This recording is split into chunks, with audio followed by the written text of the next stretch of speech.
coca i ardons, botifarra d'ou, truita, i segur que la quitxalla ho aprofita per menjar moltes llaminadures.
Me'n feu tants com pugueu, perquè els necessito pel dia del meu regne.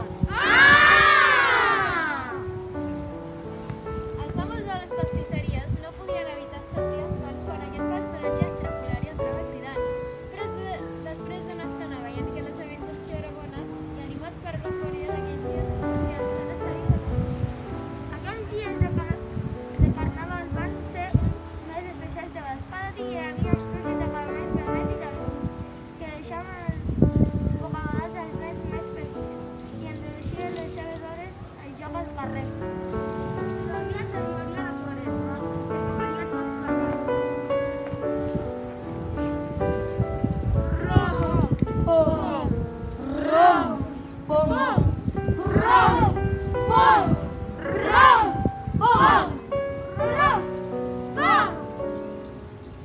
El dia de l'enterrament del Carnestoltes, un cop més el rei fou cremat. Alguna gent plorava, més que els altres anys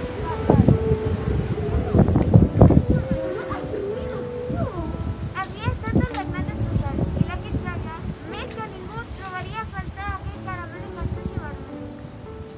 I si l'any següent el rei enfadat no portava més caramels aquí?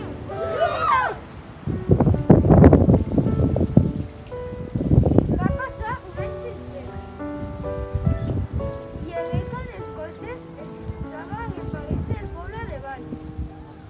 El matí de dijous gras, tots els nens i nenes es despertaven amb la mateixa sensació. Desitjaven aquell caramel tan especial de l'any anterior. Alguns els llevaven arrossegant els peus, d'altres no tenien gana i d'altres somiaven que el rei entrava a casa seva amb una bossa plena de caramel. Caminant sense esma, un grup d'escolars anava al col·legi quan de sobte va quedar petrificat davant d'una pastisseria. Caramels! L'aparador era ple d'aquells caramels vermells i un cartell s'hi podia llegir. Caramels del Dijous Gras! Resulta que els pastissers del poble havien quedat molt contents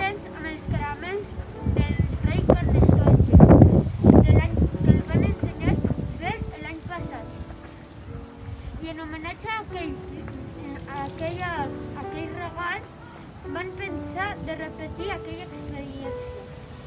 I ja us podeu imaginar l'alegria de tots els nens i nenes de Valls quan el rei Carnestoltes arriba aquell dijous, orgullós d'aquella gent i afalagat per tot plegat, va tenir unes paraules a dir i també una promesa.